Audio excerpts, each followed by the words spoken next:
What I thought was interesting too was I think some of the I ended up talking to Andrew Coe and then a couple other of the past winners. They asked me, they're like, "What are you guys roasting?" And I let them know. I watched Guatemala. All of them kind of said the same thing, where they were just like, "Oh wow, those are going to be tight scores. That's going to be everybody's going to end up kind of in the same flavor profile with little nuances here and there." It was interesting to have other roasters that once you tell them what it is, they're already making that assumption where there's not going to be a huge variance. We're all going to be in that tight spectrum of good tasting coffee, because that's kind of what it was, middle of the road coffee, and how everyone kind of chose to accentuate it was interesting.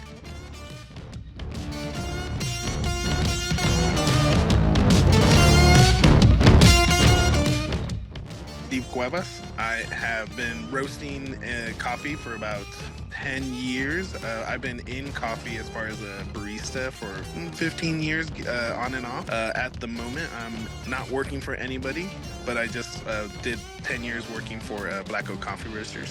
When I first got into the industry, I've always been at competitions and seen you competing in multiple, events. You being back in roasters, I think you've done like 4 or 5 roasting competitions for U.S. Coffee Championships, or I don't know, maybe more. I've done roasting competitions every year it's been available. Oh wow! I think in Boston that went horribly awry, get towards the finals, and so I think that might have been one of the ones that didn't end up going well. But yeah, I've been doing it from the beginning, and I just enjoy it. I think it's one of those things where I was just kind of like, I like throwing my hat in there and seeing how I do against everybody else, but also the idea of like it helps you learn what other people are doing and seeing if any of that information is useful to what you're doing. And I think at the same time too, you end up meeting a lot of people that have different roasting styles. You can learn from that too. So it's helpful in so many different ways.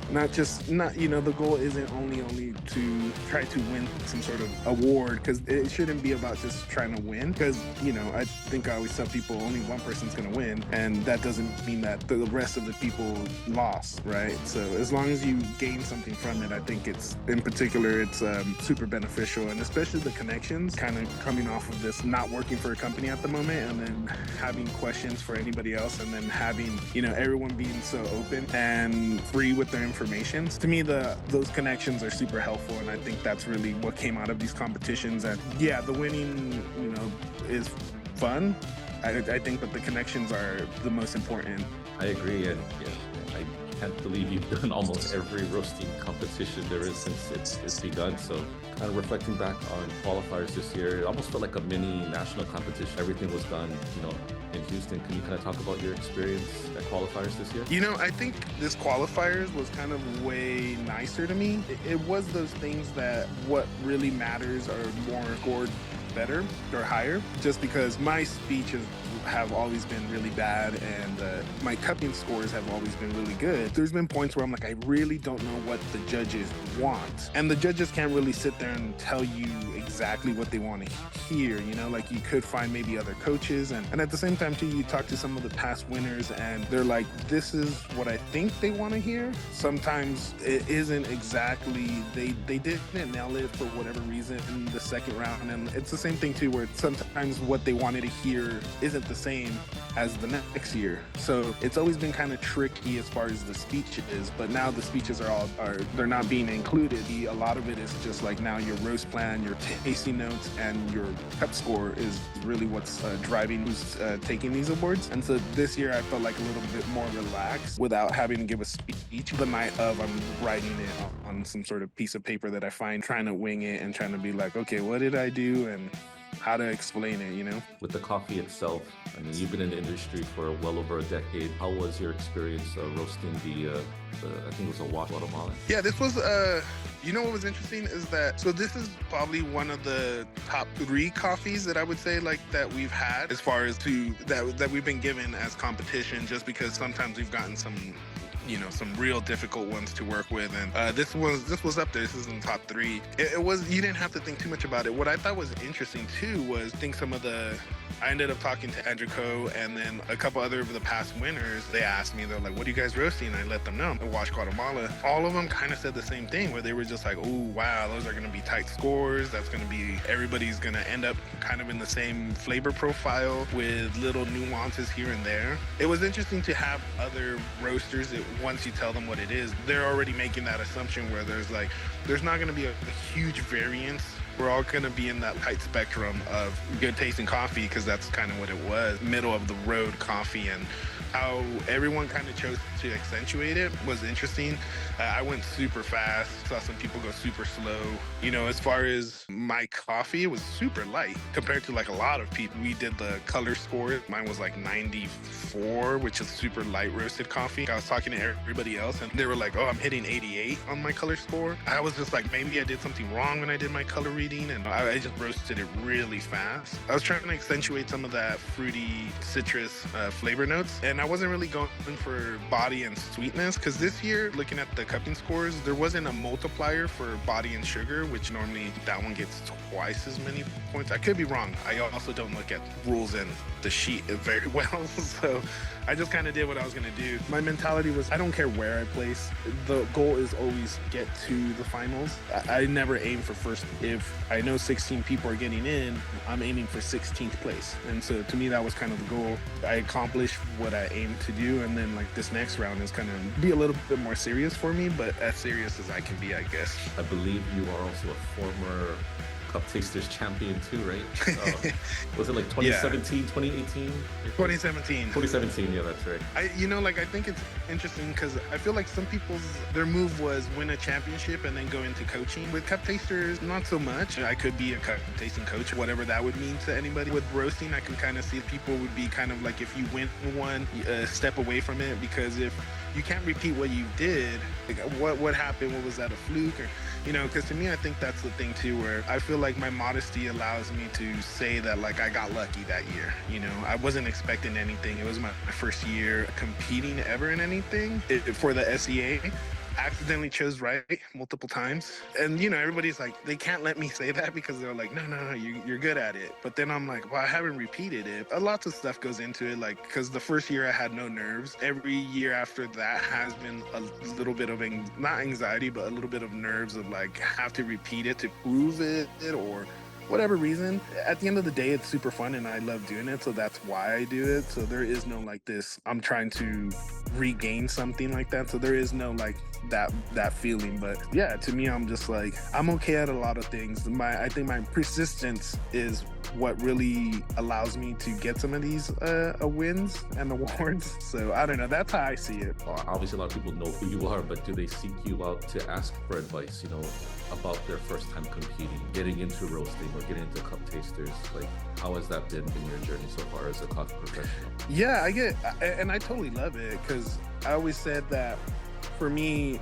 my knowledge is based off of the help of a lot of other people. So I didn't wake up with it. I had to either read it from other people and learn it from asking questions myself. I learned that, like I always tell people that, your biggest teachers are mistakes. I had a Black Oak allowing me to basically do whatever I needed to educate myself, and that would always sometimes be like making mistakes. As far as like other people coming and asking information, I totally love that. If I don't know the answer, I probably know the person that might. I could direct you to that person, and a lot of us are wanting to be helpful.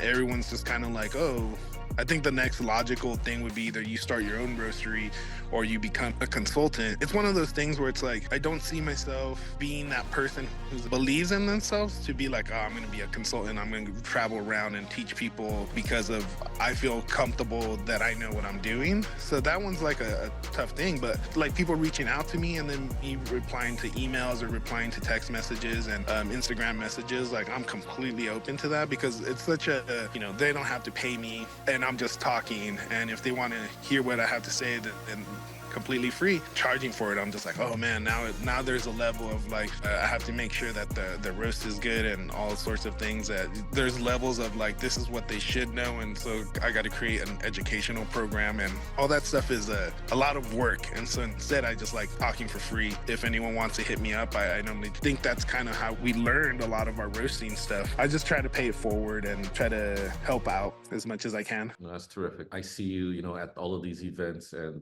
definitely one of the pillars in our community here in the U.S. So, I appreciate you being so open about sharing knowledge and paying it forward, like you said. Yeah, That's what it's about. You're a very busy person. Next chapter, in your life in coffee, you have a lot of stuff happening. I was going to ask about Chicago, but you also have another competition coming up next month in Rancho Cucamonga. How's preparation for Cup Tasters going? I'm not doing anything. I literally have just moved from Northern California to Southern California, so that kind of took up a good chunk of it. Been off of work since New Year's, so like a month and something like that. So I haven't tasted coffee since the beginning of New Year's. So there is no training as far as that's going. I'm kind of just spend time with friends, time with family. With cupping, I have my strategies and kind of figure out what I want to be doing. And so I think I'm just going to try to make a plan and follow it, which has always been the hardest thing because I always make a plan and I don't follow it. This year in Houston, the cups were super simple. They were easy to tell apart if you gave it enough time. 6 for 6 should have been,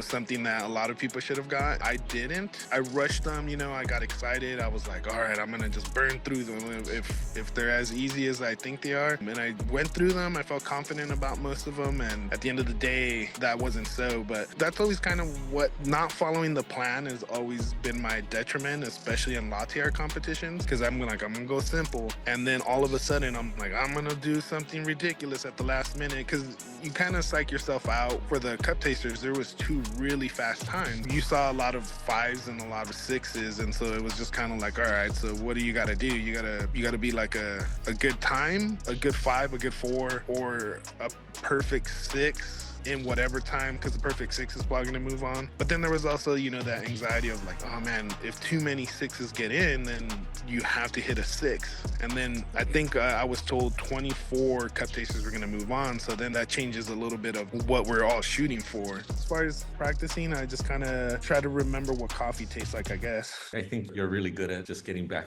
to it. So I don't have any worries for you there. Regarding roasting though in Chicago, what's the plan getting there? Trying to find machine time on the strongholds, or are you even looking towards April, or just focused on cup tasters next month? The only thing I'm focusing about cup tasters is I'm having my best friend is actually flying or driving down probably to LA, so I'm kind of more like, I'm gonna get to see him. And then at the same time too, Houston was his first time hanging out with us, the coffee industry in particular. I kept trying to get him everywhere else. He's a photographer and an artist and stuff like that, so I was just like, you can come out and take pictures. And this is his first year doing it, and he just fit right in. I think he had a bright pink cowboy hat, so you ever see the pictures, that was him. And I think everybody accepted him and was just kind of like, oh, okay, cool, another person. And he was kind of a little self-conscious as far as, you think it's okay if I shoot these people, like take pictures of them? And I was like, everyone here wants pictures of themselves. You literally can take pictures of anybody. He took some pictures of people, and they literally found him through my Instagram and were like, hey, can you send me those pictures you took of me? And I think the thing about that then is he could have been traveling from the get-go since 2017 with me anywhere we went. I think everyone always made that joke of like, oh, you're a personal photographer, since he would always take pictures. I'm excited to see him. I'm also excited for him to see some of the same people, because that's what I told him. It was like, all this is about having fun with the community of the friends that you meet and you make. And so I'm excited for him to come back down here. Maybe Lem Butler might not be here, but I know Kyle Ramit, Black and White crew, and like everyone else that he met and stuff like that, I'm excited for him to see again, like Sadie from Kefex Coffee. And it'd be super fun for me to see him see those people and to be like, this is why I do it. And so that's what I'm focused as far as the cup tasting is more of a community aspect. As far as for the roasting, it's a little difficult moving away from Northern California, because I did have a buddy of mine, Sam from Theory Coffee. somebody who has this machine that I can go up there and roast on his machine. And now I believe there's maybe I can find somebody in Los Angeles and stuff like that. But as far as roasting, since I'm away from a company, I don't have access to green coffee. I'm sure I can find some, and I could definitely ask the community. It's one of those things where, like, I think during the first couple of years of the Stronghold coming out, I literally flew out, paid out of pocket to go out to different locations and to work on the machines. Anyone that had one, I would go out.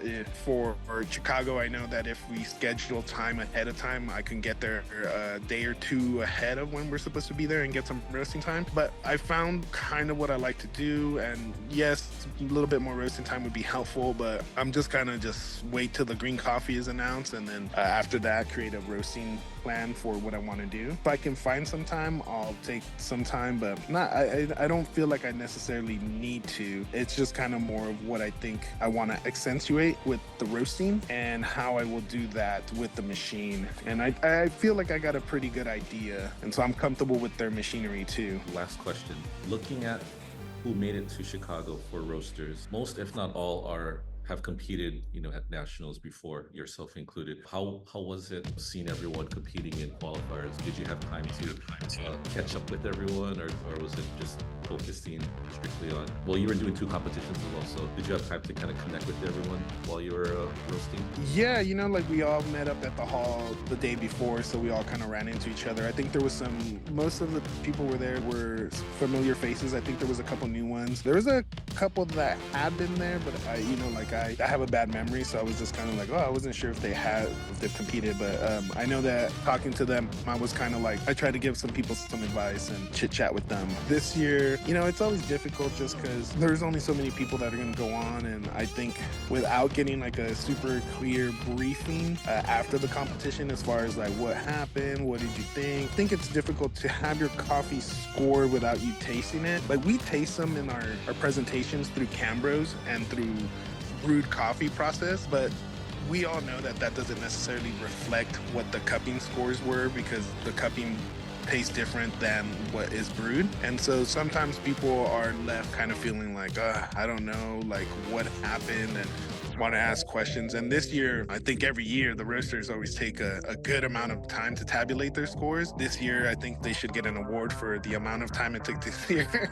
It happens. And this year, I think we were like, everybody left the building and all the roasters were just left inside. So we were, we waited on that score. And so it didn't allow us to have access to a debriefing. And so we all kind of had to leave with the idea of the scores are the scores. And I think the previous years, they do an open cupping session, and so a lot of us love to cup with each other. And so this year we were kind of like, you're at this time, and you're only allowed one person, one coach. But last year we were kind of like, we tasted each other's coffee, we told each other, I think it's a little roasty, maybe back off, or we really like your body, or this person had really good acid. The person who had something that you liked, or what did you do on your roast? And that was one of the things that was different, that we weren't able to communicate with each other as far as our cupping.